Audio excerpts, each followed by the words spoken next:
שלום, ברוכים הבאים לערוץ שלי, אני קלרה, והיום אני רוצה להראות לכם מתכון שהמצאתי לכבוד ראש שנה. זו עוגה בטעם דבש עם תפוחים מבושלים ומתובלים. היום החלטתי להראות לכם גרסה פרווה, ככה זה יכול להיות את הקינוח לארוחת בשרית אם אתם שומרים כשרות.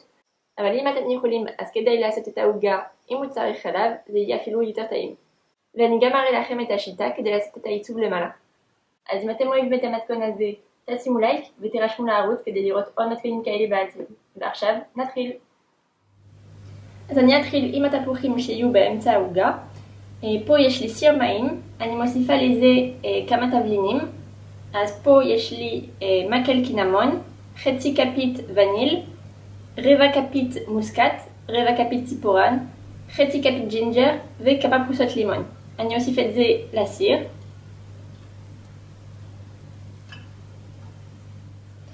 ואני גם מוסיפה בערך 4 כפות דבש. ועכשיו אני אקלף את התפוחים ואני אחתוך אותם בחצי. אני אראה לכם את התוצאה. אז התפוחים בסוף הטיפול חתכתי אותם בחצי והורדתי את החלק האמצעי עם כף פריזאי. ועכשיו אני שמה הכל בתוך הסיר. ואני שמה כיסוי מיני רפייה מעל זה.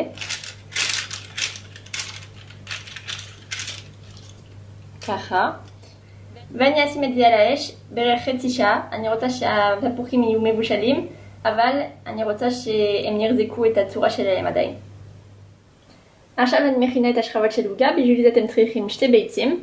כבר הפחדתי את החלמון מהחלבון, 50 גרם קמח, 80 גרם סוכר, חצי שקית אבקת אפייה וטיפה אבקת וניל יש לכם, אחרת אתם יכולים גם להשתמש בתמצית.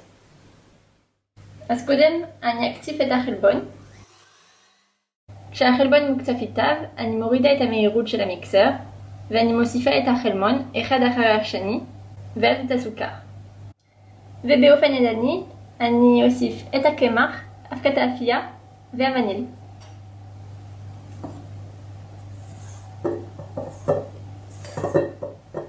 עכשיו אני שופכת את הבלילה בתוך תבנית קוטר 20 סנטימטר, ואני אופה את העוגה ב-200 מעלות 20 דקות בערך. עכשיו אני אעשה את החלק המרכזי של העוגה, המוס בטעם דבש. בשביל זה אתם צריכים 200 גרם חלב צמחי. אני משתמשת בחלב שיבולת שועל, כי אני חושבת שבסוף זה החלב שנותן את הטעם הכי קרוב לעוגה חלבית, אבל אתם יכולים להשתמש בחלב שקדים, זה גם יעבוד. 200 גרם קטיפת צמחית, 6 חלמונים, 210 גרם דבש. אני משתמשת בדבש איקליפטוס, כי אני אוהבת את הטעם העדין שלו, אבל זה יעבוד עם כל דבש שאתם אוהבים. 15 גרם סוכר ו12 גרם אבקת ג'לטין שדיללתי בתוך 70 גרם מים. החזרתי את השמנת במקרר כי אני אקציף אותה רק כשהכל יהיה מוכן להרכבה. אז בינתיים בתוך סיר אני מערבבת את החלמון עם הסוכר. על זה אני מוסיפה את הדבש והחלב. אני אחמם את הסיר עד 85 מעלות או לפני הרתיחה. כשהגעתי לטמפרטורה, אני שופכת את תוכן הסיר בתוך קערה ואני מוסיפה את הג'לטין. אני מערבבת כדי שהכל ינמס, ועכשיו אני שמה את זה בצד, זה צריך להתקרר עד לטמפרטורת החדר. עכשיו אני לוקחת את העוגה שהתקררה, אני מורידה את התבנית, ועכשיו אני אחתוך אותה באמצע בעובי.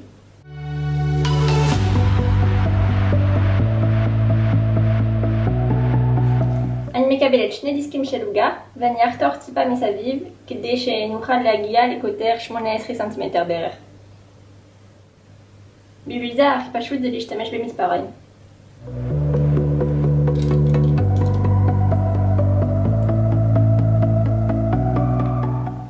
עכשיו שהקרם בטעם דבש התקרר, אני מקציפה את השמנת. אני מקבלת קצפת יציבה. ועל זה אני מוסיפה את הקרם בטעם דבש. אני אערבב עם המטריפה, אבל באמת בעדינות. ועכשיו אנחנו מוכנים בעצם להרכבה. הוצאתי את התפוחים מהסירופ ושמתי אותם על מגבת נייר. יש לי את המוס והעוגה. אז קודם אני אשים שרבה של עוגה בתוך הרינג. זה רינג קוטר 20 סנטימטר ואני עושה את ההרכבה על תרתית זהב. אם אין לכם תחתית זהב, עדיף לעשות את ההרכבה ישר על צלחת ההגשה. אז קודם אני שמה שכבה של עוגה. אתם רואים שיש רווח בין העוגה והרינג. זה אמור להיות ככה, זה כדי שהמוס ייכנס, שזה יהיה יפה וישר בצד כשנוריד את הרינג. אני שמה שכבה דקה של מוס. ועל זה אני שמה את התפוחים. אני חותכת את החצי השישי, ואני אשים את החתיכות באמצע ובצד, ככה לא יהיה ביס בלי תפוח. ועכשיו אני שמה עוד מוס. לפני הסוף אני שמה את השכבה השנייה של עוגה, ואני אסיים עם מוס עד למעלה.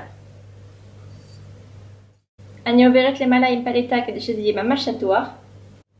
ועכשיו אני מכניסה את העוגה במקפיא לכל הלילה.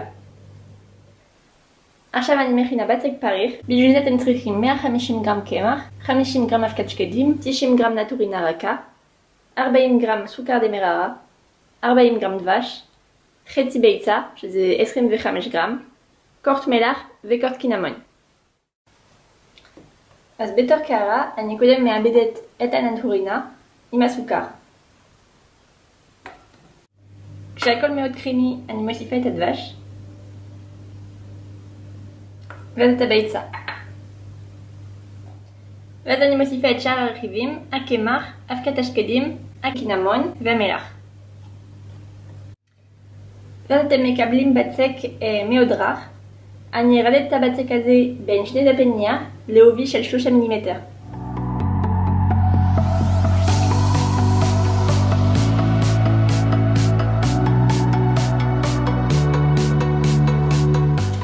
אוקיי, הורדתי את הבצק לעובי של 3 מילימטר. עכשיו אני מורידה את הנייר מלמעלה. ואני מחליפה את הנייר מלמעלה עם עטיפת בועות ששטפתי כמובן. וזה כל הטריק, תראו מה שזה עושה. אז צריך ללחוץ אבל ממש בעדינות כמובן, כי אחרת זה יתפוצץ. ואני מרדדת את הבצק די דק. אני מורידה את הפלסטיק, ואתם רואים שיש כל הסימנים של הבועות. וכדי שזה יחזיק באפייה, אני קודם אשים את הבצק רבע שעה במקפיא. ואז אני אופה את הבצק 25 דקות ב-165 מעלות. בזמן שהבצק פריך בתנור, אני אוריד את הרינג מהעוגה הקפואה שלי. בשביל זה אני אעבור כמה שניות עם האוויר החם של הפן, ככה זה יהיה פשוט להוריד את הרינג מהצדדים. אגב, כדי שהמוס יתקשה, אתם גם יכולים לשים את העוגה במקרר, אבל אם אתם בוחרים באופציה הזאת, צריך לשים שקף או נייר אפייה בין המוס לרינג, אחרת זה יהיה בלתי אפשרי להוריד אותו.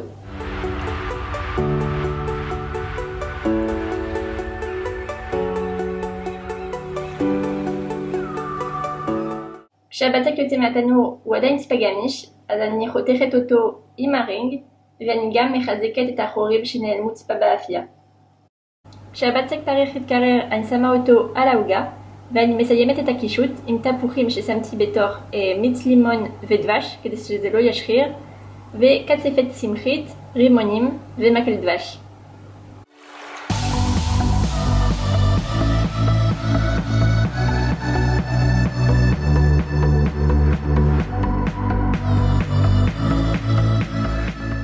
וזהו, המתכון נגמר. אני מקווה שאהבתם ושתנסו אותו לראש שנה. אני מאחלת לכם חג שמח. בבקשה תשימו לייק על המתכון אם אהבתם, ותקליקו עליי עכשיו כדי להירשם לערוץ ולא לפספס את כל המתכונים הבאים. נתראה בסרטון הבא, ביי ביי.